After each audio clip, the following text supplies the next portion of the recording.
You have 1 day to get out of this house, my daughter said.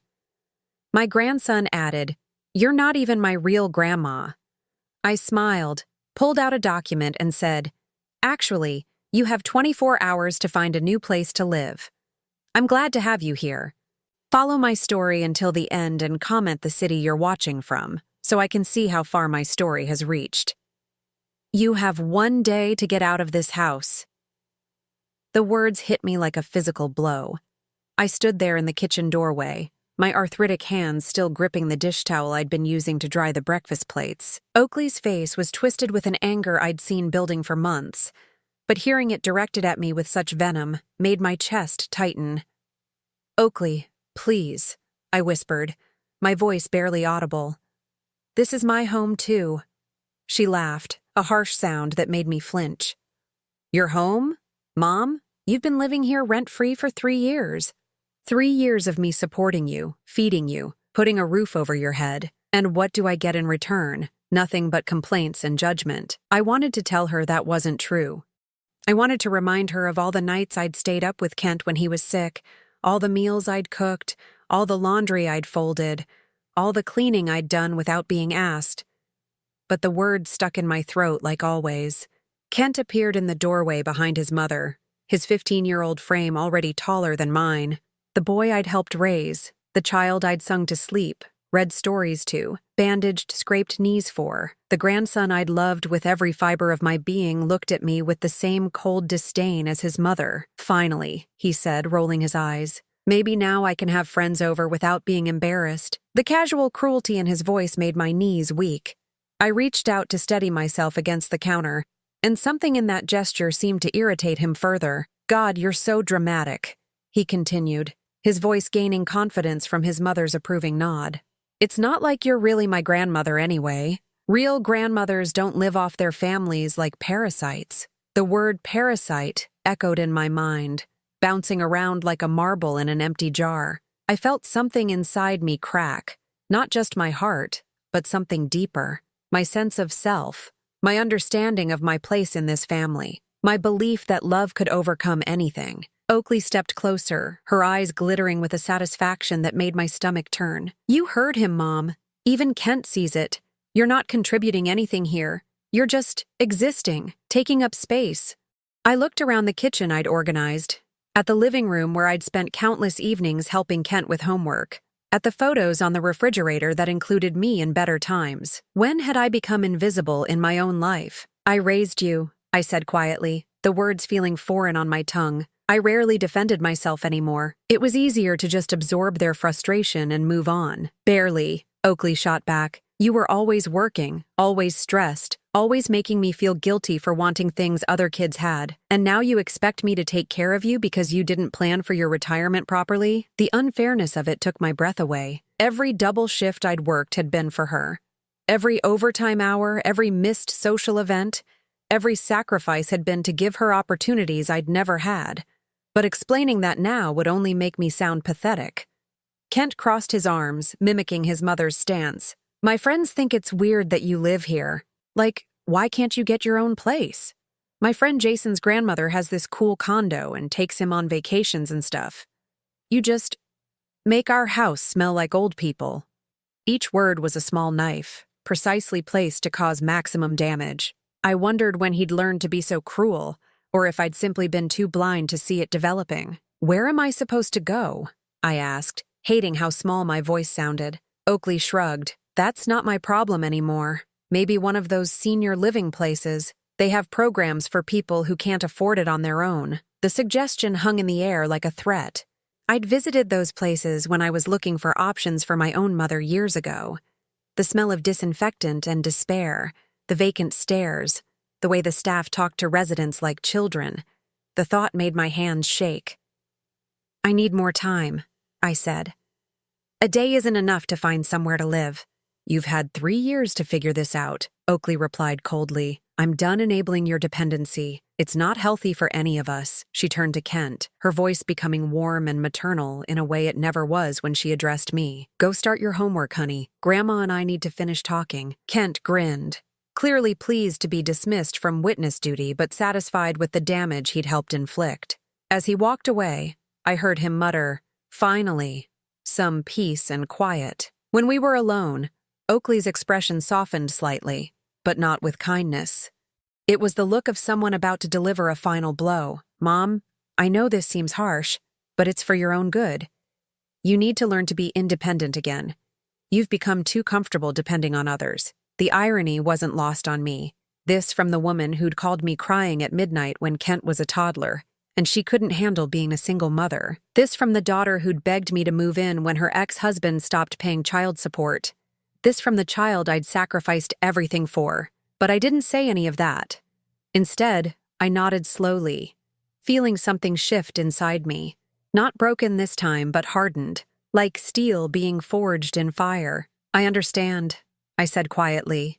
Oakley looked surprised by my compliance. She'd probably expected tears, begging, maybe even threats to call other family members. But I just stood there, looking at her with new eyes. "Good," she said, though she sounded uncertain now. "I mean, this is really for the best. You'll see." I walked slowly to my room, feeling their eyes on my back. Behind me, I heard Oakley on the phone, probably calling her sister to complain about what a burden I'd become. The familiar sting of being discussed like an object rather than a person washed over me. In my room, I sat on the bed I'd bought with my own money and looked around at my modest possessions. Photos of Oakley and Kent, books I'd accumulated over decades, the jewelry box my mother had given me. Such a small life when viewed through their eyes. But as I sat there, something strange happened. Instead of the usual despair that followed these confrontations, I felt a calm clarity settling over me. They wanted me gone? Fine. They thought I was powerless? We'd see about that. I reached into my nightstand drawer and pulled out a manila folder I'd hoped never to need. Inside were documents that would change everything. Documents that proved just how wrong they were about who held the power in this house. Tomorrow, when I was supposed to be packing my things in shame, I would show them exactly who Paulette Morrison really was. I didn't sleep that night. How could I? Every time I closed my eyes, I heard Kent's voice calling me a parasite, saw Oakley's satisfied smirk as she delivered her ultimatum. But lying there in the darkness, other memories began to surface. Memories I'd buried under years of trying to keep the peace. I remembered the phone call that changed everything 3 years ago. Oakley's voice had been shaking, desperate in a way I hadn't heard since she was a little girl afraid of thunderstorms. "Mom, I don't know what to do. David stopped sending child support checks. The bank is threatening foreclosure. I might lose the house." She'd been crying, really crying, not the manipulative tears she'd perfected as a teenager. And like always, my maternal instincts kicked in before my common sense could catch up. "How much do you need?" I'd asked, already calculating how much I could pull from my retirement savings. "I don't know. Maybe? Maybe you could come stay with us for a while. Help with Kent and the house payments? Just until I get back on my feet." Just until. Those words had been the beginning of the end of my independence. I'd sold my small but comfortable apartment, the one I'd worked for 30 years to pay off. I'd liquidated my savings account, cashed in bonds, even sold my mother's engagement ring, all to help Oakley keep this house, the house she now claimed was hers alone. The first few months hadn't been too bad. Oakley had been grateful then, almost like the daughter I remembered from better times.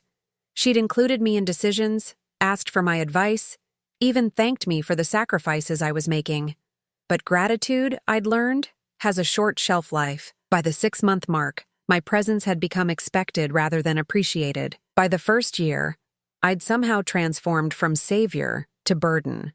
The woman who'd begged me to save her home was now treating me like an unwelcome guest who'd overstayed her welcome. I thought about all the small humiliations that had accumulated over the years. The way Oakley introduced me to her friends. "This is my mother. She's staying with us for a while." Never, "This is my mother who saved our house," or even just, "This is my mother, Paulette." Always with that qualifier that made my presence sound temporary and slightly embarrassing. Then there were the house rules that gradually appeared. Don't use the good towels. Don't eat the expensive yogurt. Don't have the TV too loud. Don't invite anyone over without asking first. Don't rearrange the furniture. Don't. I'd watched myself shrink, both physically and emotionally, trying to take up less space in a house I'd helped save. The worst part was watching Kent change. When I'd first moved in, he'd been 12 and still sweet. Still the little boy who'd climb into my lap for stories. But as he grew older and absorbed his mother's attitude toward me, he'd become a stranger. A cold, entitled stranger who saw me as an inconvenience. I remembered his 13th birthday party. I'd spent days planning it, buying decorations with my Social Security money, baking his favorite cake from scratch. But when his friends arrived, he'd asked me to stay in your room so my friends don't think you live here. The humiliation had been crushing, but I'd complied. I always complied. Or the time I'd offered to help him with his history project about family heritage. He'd looked at me like I'd suggested something disgusting. Why would I want to include you? You're not even really family. You're just mom's mom. Just mom's mom. As if our relationship existed only through Oakley. As if I had no independent value in his life. I'd stopped trying after that. Stopped offering help with homework. Stopped asking about his day, stopped attempting to connect with the grandson I'd once adored. It was easier than facing constant rejection, but the memories that hurt most were the ones from when Oakley was young. I'd been a single mother since she was 5, when her father decided that responsibility wasn't for him. I'd worked 2 jobs, sometimes 3, to give her the kind of childhood I'd never had. I remembered the Christmas when she was 8 and desperately wanted a bike. Not just any bike, but the pink one with streamers and a basket that all her friends had. I'd worked overtime at the diner for 2 months, saving every tip, skipping meals to afford it. Christmas morning, her face had lit up like the sun when she saw that bike under our pathetic little tree. She'd hugged me so tight I could barely breathe and whispered, "You're the best mom in the whole world." Where was that little girl now? When had gratitude curdled into entitlement? When had love become obligation? I thought about all the parent-teacher conferences I'd attended despite being exhausted from night shifts. All the soccer games I'd cheered at despite having to stand because I couldn't afford the chair rental fee. All the times I'd said yes when every practical instinct screamed no. When Oakley graduated high school, I'd given her my grandmother's pearl necklace, the only valuable thing I owned besides my engagement ring. It had been in our family for 3 generations. She'd worn it to prom, to graduation, to her wedding. But last year, when money was tight, she'd sold it without even telling me. I'd only found out when I was looking for something in her jewelry box and noticed it was gone. "Oh, that old thing," she'd said when I asked. "I sold it. The pearls weren't even real, Mom. I got it appraised." They had been real. My grandmother had sacrificed to buy them, just like I'd sacrificed to keep them in the family. But Oakley's casual dismissal had told me everything I needed to know about how she viewed our family history, our traditions, our connections. Now, sitting in the darkness of what they considered their house, I felt the weight of all those years pressing down on me. Every sacrifice dismissed, every gesture of love forgotten, every piece of myself I'd given away treated as worthless. But tomorrow, they would learn the truth. Tomorrow, they would discover that the woman they'd been treating like a charity case was actually the one holding all the cards. I pulled the manila folder closer and opened it by the light of my phone. Property deed, purchase agreement, bank statements, transfer documents. All the proof I needed that their comfortable life had been built on a foundation they knew nothing about. Let them sleep soundly tonight. Let them dream about their newfound freedom from the burden of supporting me. Because when morning came, they were going to wake up to a reality that would shatter everything they thought they knew. The powerless old woman they'd spent 3 years diminishing was about to remind them who really owned the ground they stood on. The morning sun streamed through my bedroom window as I heard Oakley moving around the kitchen, probably making her usual rushed breakfast before work. I'd been awake since 5. Sitting quietly with the manila folder in my lap, waiting for the right moment. I could hear Kent in the shower, getting ready for school. Normal sounds of a normal morning, except today would be anything but normal. My hands were steady as I walked to the kitchen. The arthritis that usually made my fingers ache seemed to have disappeared, replaced by a strange sense of purpose I hadn't felt in years. Oakley stood at the counter, scrolling through her phone while her coffee brewed. She looked up when I entered, her expression immediately shifting to that familiar mixture of impatience and annoyance. "Good, you're up," she said, not looking at me. "I hope you spent the night making arrangements. I meant what I said yesterday." "I know you did," I replied quietly, setting the folder on the kitchen island between us. She glanced at it with mild curiosity. "What's that? Your medical records? Because if you think showing me bills will make me feel guilty." "It's not medical records," I said, my voice calmer than I'd heard it in months. "It's something you need to see." Kent bounded into the kitchen, his hair still damp from the shower. He grabbed a piece of toast and started slathering it with peanut butter, completely ignoring my presence. The casual dismissal that had once hurt so deeply now felt almost laughable. "What time do you want me to call the moving truck?" Oakley asked, still not opening the folder. "Because I've got meetings all afternoon and I want this handled before." "Open it," I said, my voice cutting through her words like a blade. Something in my tone made both of them look at me, really look at me, perhaps for the first time in years. Kent paused mid-bite, his eyes darting between his mother and me. Oakley's laugh was nervous now. "Mom, what is this? Some kind of dramatic gesture? Because I don't have time for." "Open the folder, Oakley." She stared at me for a long moment, then reached for the manila folder with exaggerated irritation. "Fine. Let's get this over with." The first document she pulled out was the property deed. I watched her eyes scan the page, saw the moment when her brain processed what she was reading. Her face went pale, then flushed red, then pale again. She started, then stopped, reading it again. "This can't be right." "What is it?" Kent asked, moving closer to peer over her shoulder. Oakley's hands were shaking now as she flipped through the other documents. Bank transfer records showing my retirement money funding the down payment. Loan documents with my name as the primary borrower. Insurance papers listing me as the sole owner. "I don't understand," she whispered, but I could see in her eyes that she was beginning to. 3 years ago, when you called me crying about losing the house," I said, my voice steady and clear. "You weren't just asking me to help with payments. The bank had already started foreclosure proceedings. Your credit was destroyed. David's missed child support payments had left you months behind on everything." Kent was reading over her shoulder now, his expression shifting from confusion to something approaching fear. "The only way to save this house was for someone else to buy it outright," I continued. "Someone with good credit and enough cash for a down payment. So I bought it. All of it. The house, the land, everything." Oakley sank into a chair, still clutching the papers. "But you told me you were helping with the mortgage payments." "I was. I've been paying the mortgage on my own house for 3 years while you treated me like a burden you were graciously supporting." The silence in the kitchen was deafening. Kent's toast hung forgotten in his hand, peanut butter dripping onto the floor. "Why?" Oakley's voice was barely a whisper. "Why didn't you tell me?" "Because I thought it would hurt your pride. I thought if you knew the truth, you'd feel guilty, maybe even ashamed.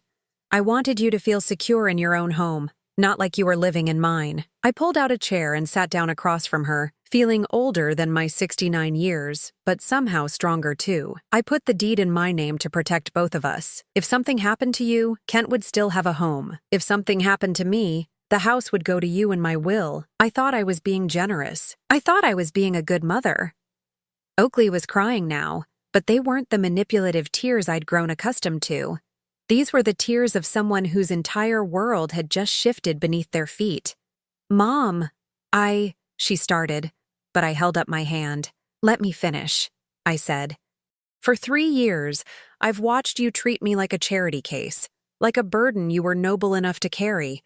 You've made me feel small and unwelcome and ashamed of needing help. You've let your son speak to me in ways that would have gotten you grounded for a month when you were his age." Kent flinched at that, finally understanding that his casual cruelty hadn't gone unnoticed. "And yesterday," I continued, "you told me I had one day to get out of your house. You made me feel like a parasite, like someone taking advantage of your generosity." I reached across the table and gently took the deed from Oakley's trembling hands.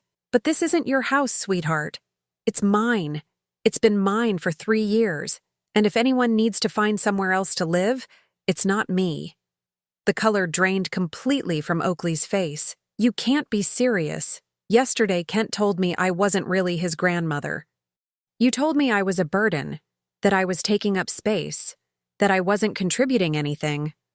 I folded the deed carefully and put it back in the folder. Well, now you know exactly what I've been contributing. Kent dropped his toast, the sound of it hitting the floor echoing in the stunned silence. Grandma, he said, and hearing him use that word again after so long made my chest tight. I didn't mean.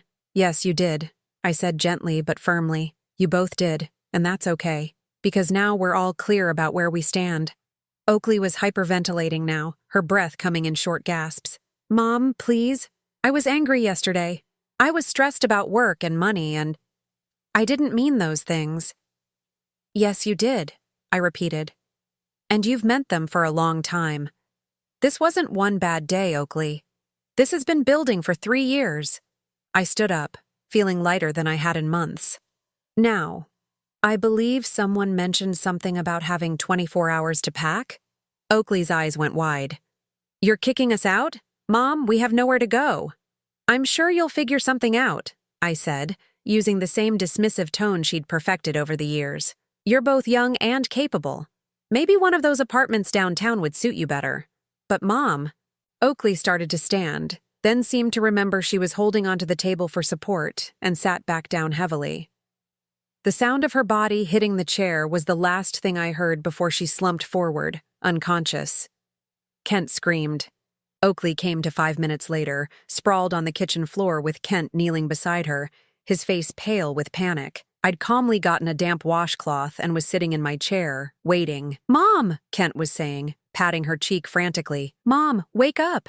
When her eyes fluttered open, the first thing she saw was me sitting there, completely composed. For a moment, confusion clouded her face. Then reality crashed back like a wave. Oh God, she whispered, struggling to sit up. This is really happening. I handed her the washcloth. Drink some water. Slowly, she accepted it with shaking hands, her eyes never leaving my face. Looking for some sign that this was all an elaborate joke, perhaps. Some indication that her pushover mother would cave and take it all back. She wouldn't find it. Grandma, Kent said, and his voice cracked on the word. Please, we're sorry. We didn't know. Didn't know what? I asked gently. That I'm a human being with feelings? That treating someone badly has consequences? That actions matter? He flinched like I'd slapped him. I was being stupid. I didn't mean those things I said. About me not being your real grandmother? About me being a parasite? About being embarrassed to have me in the house? I kept my voice level, but each word hit its mark. Which part didn't you mean, Kent? Tears started rolling down his cheeks. Real tears this time. Not the crocodile tears he'd learned from his mother. All of it. I mean, none of it. I was just being mean because your mother taught you it was acceptable to treat me that way. I finished for him. Because you've watched her dismiss me and diminish me for 3 years, and you learned that it was okay to do the same. Oakley had managed to pull herself into a chair, though she still looked like she might faint again. Mom, I know I haven't been. I know I've made mistakes, but you can't just throw us out. We're family. The word family hung in the air between us like a challenge. Family? I repeated slowly. Is that what we are? Because yesterday you made it very clear that I wasn't family. I was a burden, a parasite, someone taking advantage of your generosity. I was angry, she said desperately. People say things when they're angry, you know that. Do they? I asked. Because when I was angry about you selling my grandmother's pearls without asking, I didn't call you names. When I was hurt that you never included me in family photos anymore, I didn't threaten to kick you out. When I was lonely, because both of you treated me like I was invisible, I didn't make you feel unwelcome in your own home. Each example hit like a physical blow. I could see them both remembering, recognizing the truth in what I was saying. But I did make you feel unwelcome, Oakley whispered. Didn't I? Yes, I said simply. You did. Kent was crying harder now. We can change. I can be better. I promise. Can you? I asked. Because this isn't the first time we've had this conversation. Every time I've tried to address how you both treat me, I get told I'm being oversensitive or dramatic. Every time I've asked for basic respect, I've been made to feel like I'm asking for too much. I reached for the folder again and pulled out another set of documents. Do you want to know what else I've been paying for? Oakley's face went even paler, if that was possible. What do you mean? Kent's school fees. The private school you told everyone you were sacrificing to afford? I've been paying that tuition since he started there. Every month, $200 from my Social Security check. Kent's mouth fell open. But Mom said, "Your mother has told you a lot of things that weren't exactly true," I said. The car insurance on that Honda you drive to school? Mine. The health insurance that covers your dental work and your sports physicals? Mine. The internet bill so you can play your video games? Also mine. I spread the statements across the table like a poker player revealing a winning hand. The grocery bills, the utility payments, the property taxes, the homeowner's insurance. Should I go on? Oakley was making small gasping sounds like a fish out of water. I thought. I was contributing too. My salary. Your salary barely covers your car payment and your credit card bills, I said. I've been supporting this entire household while you told yourself you were supporting me. The truth settled over the kitchen like a heavy blanket. Kent looked between his mother and me, clearly trying to process this complete reversal of everything he'd believed. So when you said I was taking up space, I continued, what you really meant was that I was taking up space in the house I own, eating food I buy, using utilities I pay for, while contributing nothing but the labor that keeps this household running. Mom? Oakley's voice was barely audible. I didn't know. I swear I didn't know it was that much. You didn't want to know, I corrected. There's a difference. You wanted to believe you were the generous daughter taking care of her helpless mother because it made you feel good about yourself. It made you feel powerful and noble and in control. I stood up and walked to the window, looking out at the backyard I'd been maintaining for 3 years. The garden I'd planted, the fence I'd had repaired, the deck I'd had restained. But the truth is, you've been living off me while treating me like a burden. You've been raising your son to disrespect the woman who's actually supporting him. You've been playing house with my money while making me feel grateful for the privilege. When I turned back around, they were both staring at me with expressions I'd never seen before. Not anger or irritation or dismissal. Something closer to fear. 24 hours, I said quietly. That's what you gave me. So that's what I'm giving you. But where will we go? Kent asked, his voice small and young. I don't know, I admitted. But I'm sure you'll figure something out. After all, you're both young and capable. You have each other. You have options I never had when I was starting over. Oakley gripped the edge of the table. You're really going to do this? You're really going to make us homeless? I'm not making you anything, I said. I'm simply taking back ownership of my own life. You wanted me gone? Fine. Now you can be gone instead. But we're sorry, Kent burst out. We said we were sorry.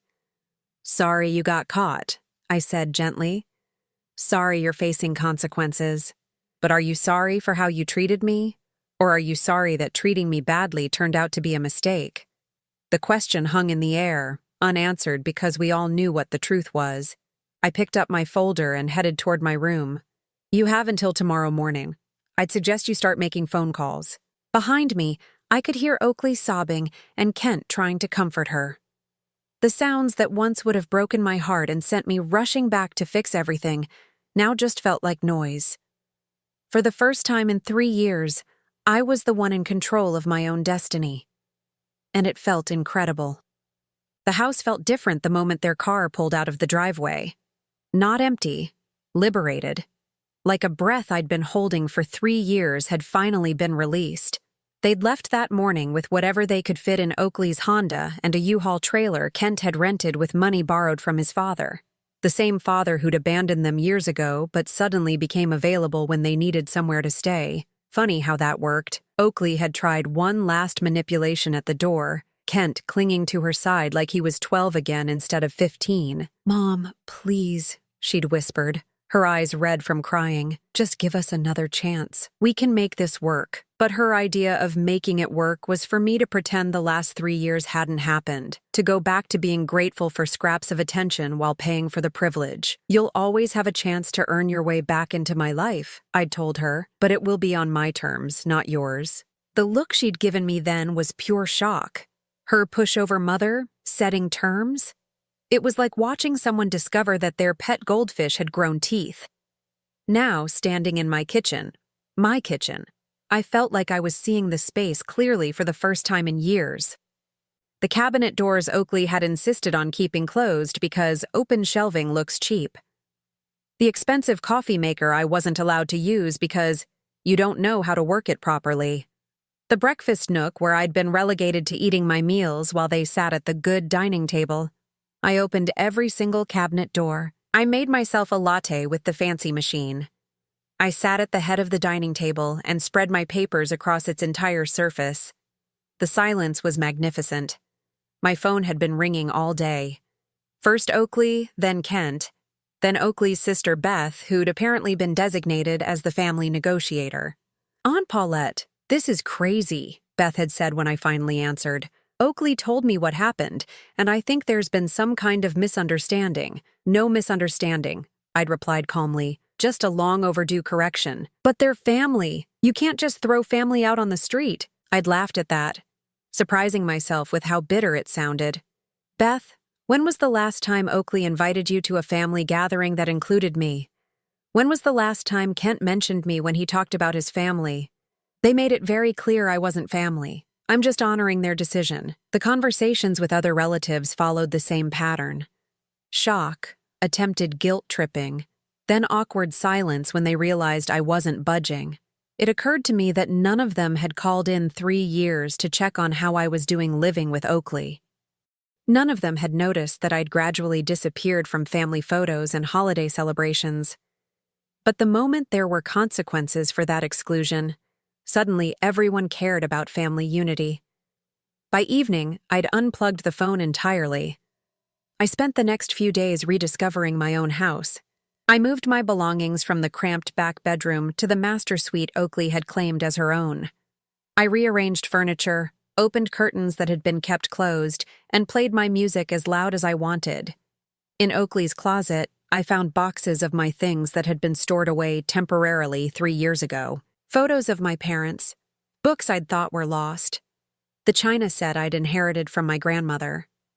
All hidden away because they didn't fit Oakley's aesthetic. I found my grandmother's recipe box tucked behind winter coats I'd never seen Oakley wear. Inside were handwritten cards with instructions for Sunday dinners and holiday traditions that Oakley had declared too much work to continue. That weekend, I made my grandmother's pot roast, filled the house with the smell of herbs and slow-cooked vegetables. I set the dining table with the good china and cloth napkins. I lit candles and opened a bottle of wine I'd been saving for a special occasion. Then I called my neighbor, Mrs. Chen, who'd been politely distant for years because Oakley had made it clear that Mom's friends weren't welcome. "Paulette?" She'd sounded surprised to hear from me. "Is everything all right?" "Everything is perfect," I'd said. "Would you like to come for dinner? I'm making pot roast." That dinner was the first time I'd entertained in my own home since moving in. Mrs. Chen brought her sister, who brought her friend Margaret, and by the end of the evening, my house was filled with laughter and conversation in a way it never had been with Oakley and Kent. "This house has such good energy," Margaret had said, looking around the living room. "So warm and welcoming." If only she knew how unwelcoming it had felt just a week ago. The phone calls from Oakley became more desperate as the days passed. She'd moved in with David temporarily, but his new girlfriend wasn't happy about the arrangement. Kent was sleeping on a couch and complaining constantly about missing his friends and his school. "Mom, this is ridiculous," Oakley said during one late-night call. "You've made your point. We get it. We were wrong. Can't we just move past this?" "Move past it to what?" I'd asked. "Back to you treating me like hired help? Back to Kent acting like I'm an embarrassment? Back to me paying for everything while being made to feel like a burden? We'll be better," she'd promised. "Things will be different." "How?" The question had hung in the air for a long moment before she'd hung up. That's when I knew she still didn't understand. She thought this was about punishment, about teaching them a lesson they'd learn, and then everything would go back to normal. But this wasn't about punishment. This was about me finally understanding my own worth. I started making changes beyond just reclaiming my space. I switched Kent's school payments to a monthly transfer that would end if his grades dropped or if I received any reports of disrespectful behavior. I set up automatic payments for health insurance that could be canceled with 30 days' notice. I opened new credit cards in my name only and closed the joint accounts where Oakley had been an authorized user. Most importantly, I changed my will. For years, I'd planned to leave everything to Oakley and Kent. The house, my savings, my life insurance policy.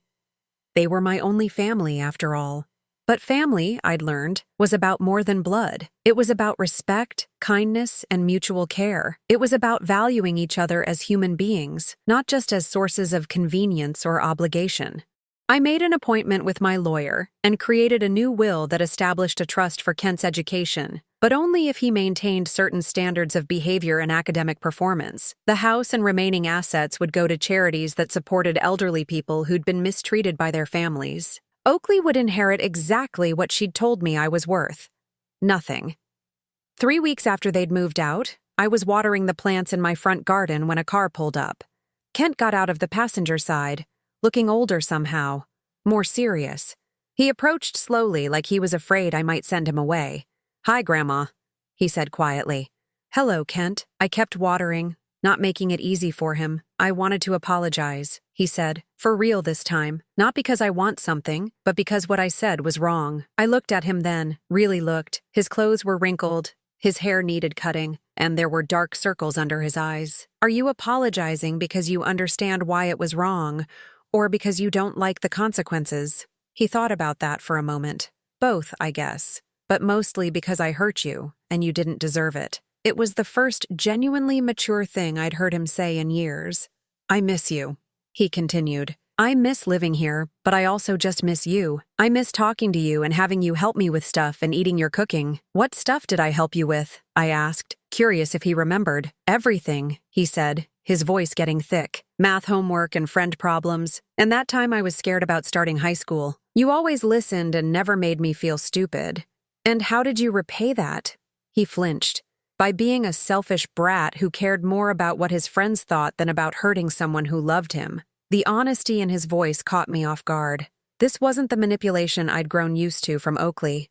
This was genuine remorse. "Your mother doesn't know you're here, does she?" He shook his head. "She thinks I'm at basketball practice. But I wanted to come by myself because this is between you and me, isn't it? What I said to you. Smart boy. Smarter than his mother, certainly. What do you want from me, Kent?" "I want to know if there's any way I can earn your forgiveness. And maybe someday earn the right to be your grandson again." The phrase, "earn the right," told me everything I needed to know about how much his perspective had changed. "That depends," I said. "Are you willing to do the work even if your mother isn't?" 6 months later, I was sitting on my back deck, watching the sunset paint the sky in shades of gold and pink. The garden was thriving, the roses I'd planted were beginning to bloom, and the house behind me hummed with the quiet contentment of a space that was truly mine.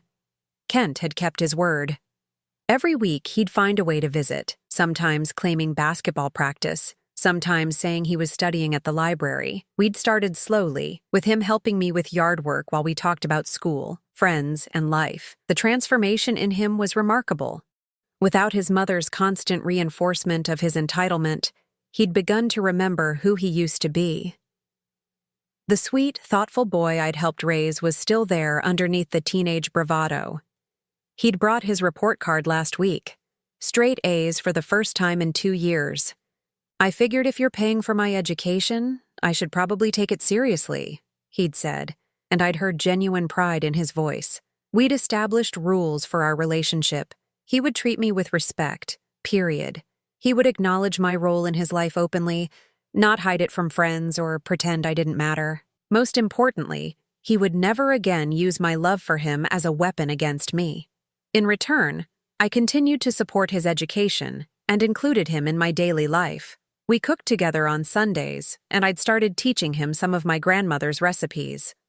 He'd even brought a friend over once, introducing me as My awesome grandmother who makes the best chocolate chip cookies in the state. The pride I'd felt in that moment was worth every painful day of the past 3 years. Oakley, on the other hand, remained stubborn. She'd tried everything from guilt trips to bribes to get back into my good graces. She'd shown up with flowers, with apology letters, with promises to change. She'd even offered to pay rent to live in her old room. But she still didn't understand the fundamental issue. I said I was sorry, she'd argued during our last conversation. How many times do I have to apologize before you forgive me? It's not about the number of apologies, I'd explained patiently. It's about understanding what you're apologizing for. I treated you badly. I was ungrateful. I hurt your feelings. What else do you want me to say? I want you to understand why you treated me badly. I want you to recognize the pattern of behavior that led to this moment, and I want you to do the work to change it, not just promise to change. She'd hung up in frustration, and I hadn't heard from her since. The truth was, I wasn't sure Oakley was capable of the kind of self-reflection required for genuine change. She'd spent too many years believing she was the victim in every situation, the one who was owed rather than the one who owed. But I'd learned that I couldn't fix other people. I could only control my own choices and protect my own peace. My phone rang, interrupting my sunset meditation. Kent's name appeared on the screen. "Hi, Grandma," his voice was excited. "Guess what? I got accepted to the summer program at the university, the one for high school students interested in engineering." "That's wonderful," I said, and meant it. "When does it start?" "Next month. And Grandma, I put you down as my emergency contact. I hope that's okay." The significance of that gesture wasn't lost on me. For the first time in years, I was being acknowledged as a primary person in his life, not hidden away like a shameful secret. "Of course it's okay," I said. "I'm proud of you, Kent. I couldn't have done it without you," he said quietly. "Not just the money for the application, but you believing in me again. It made me want to be someone worth believing in." After we hung up, I sat in the gathering darkness, feeling a deep sense of satisfaction. Not the bitter satisfaction of revenge, but the warm satisfaction of self-respect restored. I thought about the woman I'd been 6 months ago, small, diminished, grateful for scraps of attention from people who treated me as an inconvenience. That woman felt like a stranger now. I'd spent so many years believing that love meant accepting whatever treatment people chose to give me. That being a good mother meant sacrificing my dignity along with my money. That keeping the peace was more important than demanding respect. But I'd learned that real love, the kind worth having, required mutual respect. That good relationships were built on appreciation, not exploitation. And that sometimes, the most loving thing you could do was refuse to enable someone's worst behavior. My doorbell rang, surprising me. It was late for visitors, and I wasn't expecting anyone. I opened the door to find Oakley standing on my porch, but she looked different. Smaller, somehow. Less put together than usual. Her hair was pulled back in a simple ponytail, and she wasn't wearing makeup. "Mom," she said quietly, "can we talk?" I studied her face, looking for signs of manipulation or desperation. Instead, I saw something I hadn't seen in years: humility. "All right," I said, stepping aside to let her in. We sat in my living room, now decorated with my own photos and furniture arranged the way I liked it. She looked around, taking in the changes. "It looks good," she said. "It looks like you." "Thank you." We sat in silence for a moment before she spoke again. "I've been seeing a therapist," she said. "Dr. Martinez. She specializes in family relationships." I raised an eyebrow. Oakley had always dismissed therapy as paying someone to tell you what you already know. "What made you decide to do that?" "Kent," she said simply. "He asked me why I was so angry all the time, why I said mean things to people I loved, and I realized I didn't have a good answer." She picked at a thread on her jeans, not meeting my eyes.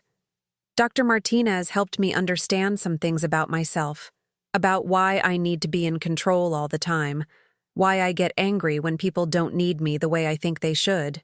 "And what did you discover?" "That I was terrified," she said, her voice barely above a whisper. "Terrified that if people didn't need me, they'd leave, like Dad did.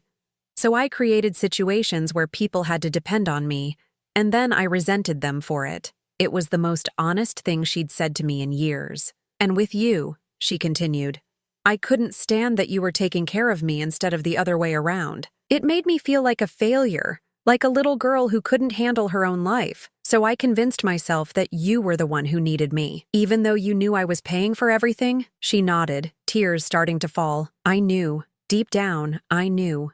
But I told myself stories about how you needed the structure, how living with us was good for you. I made myself believe that I was doing you a favor. Why are you telling me this now? Because Kent deserves better, she said. And because you deserved better. And because I want to be the kind of person who can admit when she's wrong and actually do something about it. I leaned back in my chair, studying my daughter's face. This wasn't the same woman who'd demanded I leave 6 months ago. This was someone who'd done genuine work on herself. What do you want from me, Oakley?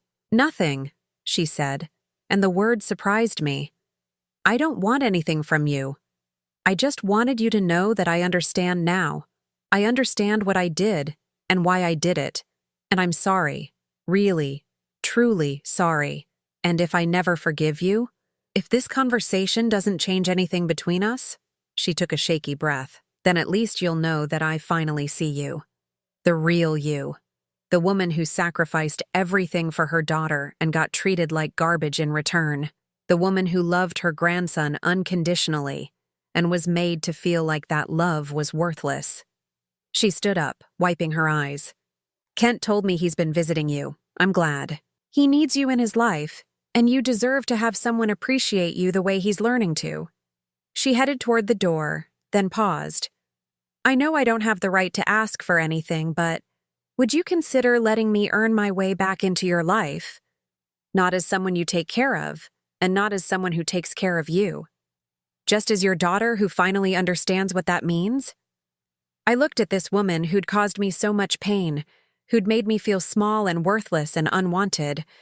But I also saw the little girl who used to crawl into my bed during thunderstorms, who'd hugged me tight on Christmas morning, who'd once told me I was the best mom in the world. It would be a long process, I said finally, and it would have to be on my terms. I understand. You'd have to prove that this isn't just temporary remorse, that you've genuinely changed, not just learned what I want to hear. I understand that too.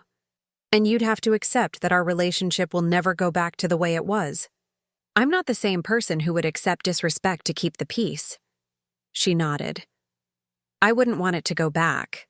That relationship was toxic for both of us. I walked her to the door, feeling lighter than I had in months.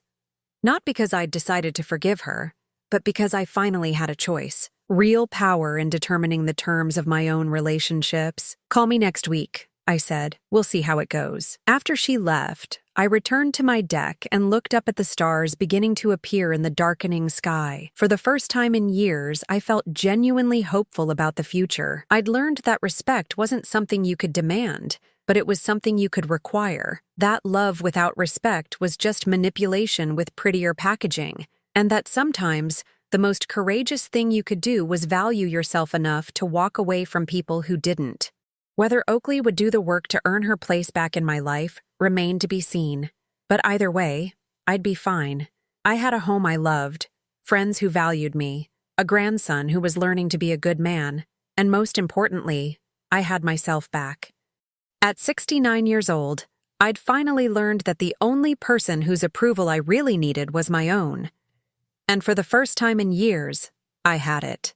Now I'm curious about you who listened to my story. What would you do if you were in my place? Have you ever been through something similar? Comment below, and meanwhile, I'm leaving on the final screen 2 other stories that are channel favorites, and they will definitely surprise you. Thank you for watching until here.